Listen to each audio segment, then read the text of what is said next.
வணக்கம். இன்றைக்கு நான் பெனங்காய் பணியாரம் செய்ய போகிறேன். அதுக்கு 700 மில்லிலிட்டர் பெனங்களி எடுத்திருக்கிறேன். இந்த பெனங்களியை நான் முதல்ல வடிக்க போகிறேன். இது ஏற்கனவே காய்ச்சி பதப்படுத்தி வார நாடி கொதி வர விட்டு நான் ரக்கி எடுக்க போகிறேன்.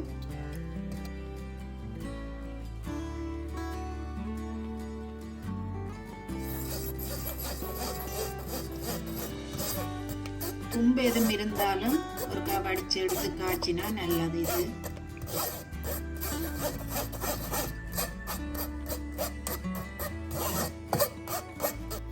இப்ப நான் அடுப்புல வச்சு ஒரு கொதி வர விட்டு ரக்கி எடுக்க போறேன்.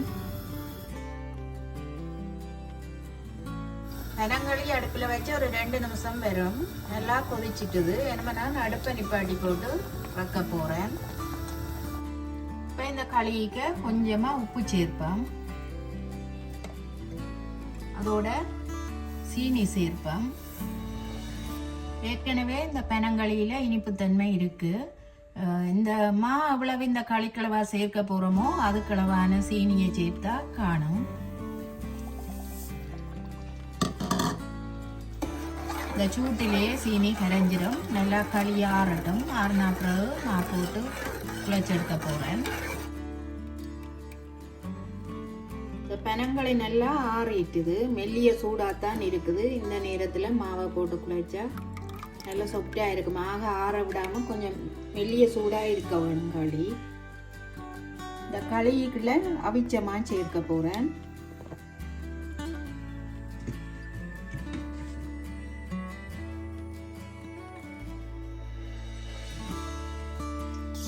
இப்போ இந்த களிக்கு காணுமோன்னு பார்ப்போம். கலந்து பார்த்தா தெரியும்.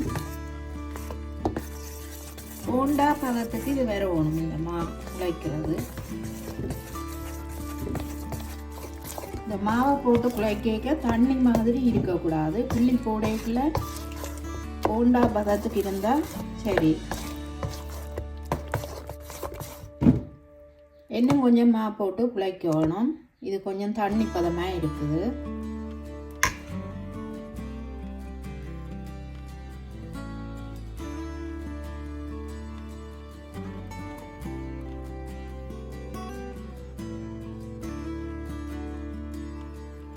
இப்போ இந்த களிக்கலவான மாவை போட்டு பதமாக குழைச்சி எடுத்துட்டேன். இனிமே நான் பெனங்காய் பணியாரம் சுட போகிறேன். வாங்கோ பார்ப்பேன். இந்த பெனங்காய் பணியாரம் சுடுறதுக்கு நான் இப்போ எண்ணெய் சூடாக விட்டுருக்கிறேன். எண்ணெய் சுட்டுட்டுது.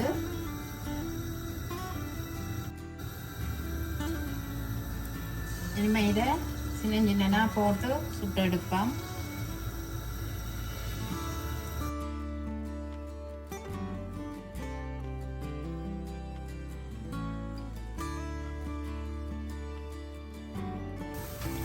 போட்டு ஒரு கொஞ்ச நேரத்தால் இதை மேட்ட சைட் திருப்பி விடுவோம். உடனே கரண்டியை வைக்கக்கூடாது.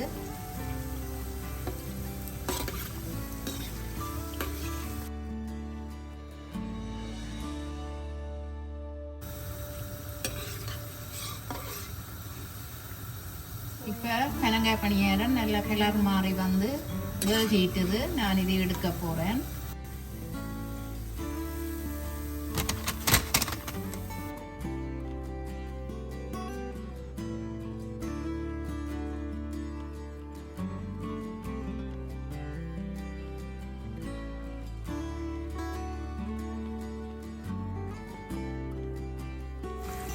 பெனங்காய் பணியாரம் வந்து ஆக பெருசாக போடக்கூடாது, வேகாது. ஒரு கொஞ்சம் அளவான சைஸில் போட்டால் தான் உள்ளுக்கெல்லாம் வேகி வரும். அடுப்பேன் நல்லா கூட எரிக்கக்கூடாது. ஒரு அளவாக எரிச்சு கொண்டு தான் இதை சுட வேணும். கறி இடண்டக்கண்டு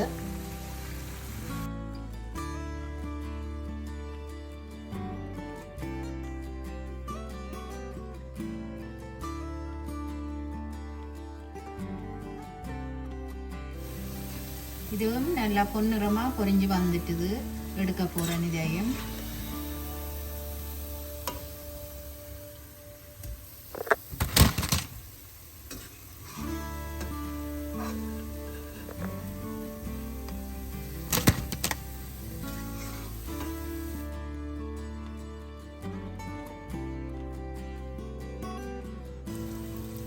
இதே மாதிரி நான் மிச்சமாவே சுட்டு எடுத்துட்டு காட்டுறேன்.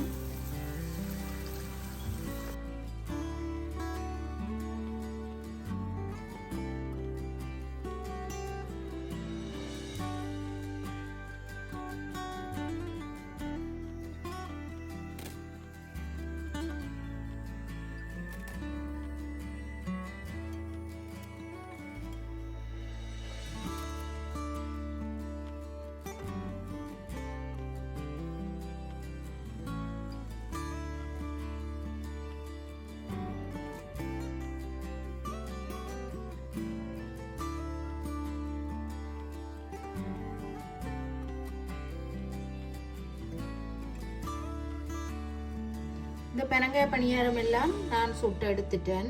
இது சுட சுட சாப்பிடக்கூடாது, சாப்பிட்டா வயிற்றுக்கு செய்யுமென்று சொல்கிறவ. இது ஆற விட்டு அல்லது நாளைக்கு சாப்பிட்டா இன்னும் நல்ல டேஸ்டாக இருக்கும். அவிச்சமாக போட்டு செய்கிற நாடி நல்லா சாஃப்டாக இருக்குது இந்த பெனங்காய் பணியாரம். இந்த ரெசிபி உங்களுக்கு பிடிச்சிருந்தா எங்களோட சேனலுக்கு ஆதரவை தாங்கோ. நன்றி.